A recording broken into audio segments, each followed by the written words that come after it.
पाप का फल भोगना ही पड़ता है। मनुष्य को ऐसी शंका नहीं करनी चाहिए कि मेरा पाप तो कम था पर दंड अधिक भोगना पड़ा, अथवा मैंने पाप तो किया नहीं पर दंड मुझे मिल गया, कारण कि यह सर्वज्ञ सर्वसुहृद सर्वसमर्थ भगवान का विधान है कि पाप से अधिक दंड कोई नहीं भोगता, और जो दंड मिलता है वह किसी न किसी पाप का ही फल होता है। एक सुनी हुई घटना है। किसी गांव में एक सज्जन रहते थे। उनके घर के सामने एक सुनार का घर था। सुनार के पास सोना आता रहता था और वह गढ़कर देता रहता था। ऐसे वह पैसे कमाता था। एक दिन उसके पास अधिक सोना जमा हो गया। रात्रि में पहरा लगाने वाले सिपाही को इस बात का पता लग गया। उस पहरेदार ने रात्रि में उस सुनार को मार दिया और जिस बक्से में सोना था उसे उठाकर चल दिया। इसी बीच सामने रहने वाले सज्जन लघुशंका के लिए उठकर बाहर आए। उन्होंने पहरेदार को पकड़ लिया कि तू इस बक्से को कैसे ले जा रहा है? तो पहरेदार ने कहा, तू चुप रह, हल्ला मत कर, इसमें से कुछ तू ले ले और कुछ मैं ले लूं। सज्जन बोले, मैं कैसे ले लूं, मैं चोर थोड़े ही हूं। पहरेदार ने कहा, देख तू समझ जा, मेरी बात मान ले, नहीं तो दुख पाएगा। पर वे सज्जन माने नहीं। तब पहरेदार ने बक्सा नीचे रख दिया और उस सज्जन को पकड़कर जोर से सीटी बजा दी। सीटी सुनते ही और जगह पहरा लगाने वाले सिपाही दौड़कर वहां आ गए। उसने सबसे कहा कि यह इस घर से बक्सा लेकर आया है और मैंने इसको पकड़ लिया है। तब सिपाहियों ने घर में घुसकर देखा कि सुनार मरा पड़ा है। उन्होंने उस सज्जन को पकड़ लिया और राजकीय आदमियों के हवाले कर दिया। जज के सामने बहस हुई तो उस सज्जन ने कहा कि मैंने नहीं मारा है, उस पहरेदार सिपाही ने मारा है। सब सिपाही आपस में मिले हुए थे। उन्होंने कहा कि नहीं, इसी ने मारा है, हमने खुद रात्रि में इसे पकड़ा है, इत्यादि। मुकदमा चला। चलते चलते अंत में उस सज्जन के लिए फांसी का हुक्म हुआ। फांसी का हुक्म होते ही उस सज्जन के मुख से निकला, देखो सरासर अन्याय हो रहा है, भगवान के दरबार में कोई न्याय नहीं, मैंने मारा नहीं, मुझे दंड हो और जिसने मारा है वह बेदाग छूट जाए, जुर्माना भी नहीं, यह अन्याय है। जज पर उसके वचनों का असर पड़ा कि वास्तव में यह सच बोल रहा है, इसकी किसी तरह से जांच होनी चाहिए। ऐसा विचार करके उस जज ने एक षड्यंत्र रचा। सुबह होते ही एक आदमी रोता चिल्लाता हुआ आया और बोला, हमारे भाई की हत्या हो गई, सरकार इसकी जांच होनी चाहिए। तब जज ने उसी सिपाही को और कैदी सज्जन को मरे व्यक्ति की लाश उठाकर लाने के लिए भेजा। दोनों उस आदमी के साथ वहां गए जहां लाश पड़ी थी। खाट पर लाश के ऊपर कपड़ा बिछा था, खून बिखरा पड़ा था। दोनों ने उस खाट को उठाया और उठाकर ले चले।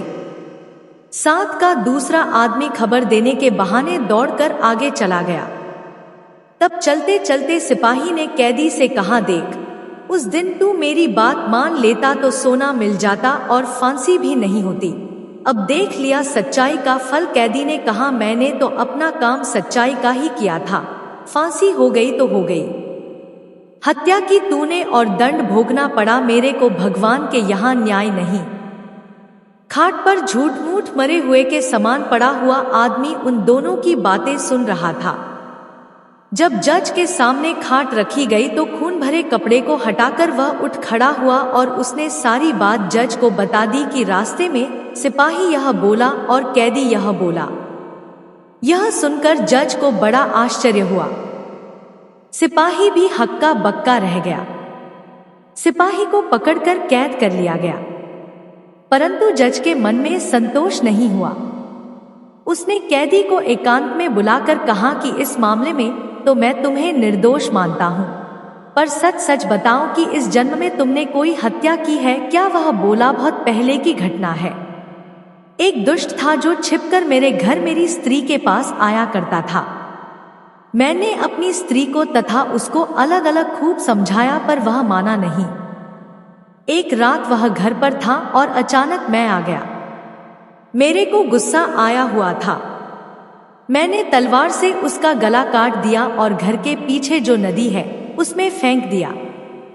इस घटना का किसी को पता नहीं लगा। यह सुनकर जज बोला, तुम्हारे को इस समय फांसी होगी ही। मैंने भी सोचा कि मैंने किसी से घूस रिश्वत नहीं खाई, कभी बेईमानी नहीं की, फिर मेरे हाथ से इसके लिए फांसी का हुक्म लिखा कैसे गया। अब संतोष हुआ। उसी पाप का फल तुम्हें यह भोगना पड़ेगा। सिपाही को अलग फांसी होगी। उस सज्जन ने चोर सिपाही को पकड़कर अपने कर्तव्य का पालन किया था।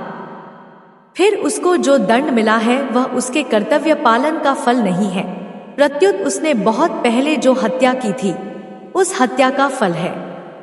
कारण कि मनुष्य को अपनी रक्षा करने का अधिकार है, मारने का अधिकार नहीं। मारने का अधिकार रक्षक क्षत्रिय का, राजा का है। अतः कर्तव्य का पालन करने के कारण उस पाप हत्या का फल उसको यही मिल गया और परलोक के भयंकर दंड से उसका छुटकारा हो गया। कारण कि इस लोक में जो दंड भोग लिया जाता है उसका थोड़े में ही छुटकारा हो जाता है, थोड़े में ही शुद्धि हो जाती है, नहीं तो परलोक में बड़ा भयंकर ब्याज सहित दंड भोगना पड़ता है। इस कहानी से यह पता लगता है कि मनुष्य के कब किए हुए पाप का फल कब मिलेगा इसका कुछ पता नहीं। भगवान का विधान विचित्र है। जब तक पुराने पुण्य प्रबल रहते हैं तब तक उग्र पाप का फल भी तत्काल नहीं मिलता। जब पुराने पुण्य खत्म होते हैं तब उस पाप की बारी आती है। पाप का फल दंड तो भोगना ही पड़ता है, चाहे इस जन्म में भोगना पड़े या जन्मांतर में। ऐसे ही और वीडियो के लिए हमारे चैनल को सब्सक्राइब करें और वीडियो को लाइक करें। धन्यवाद।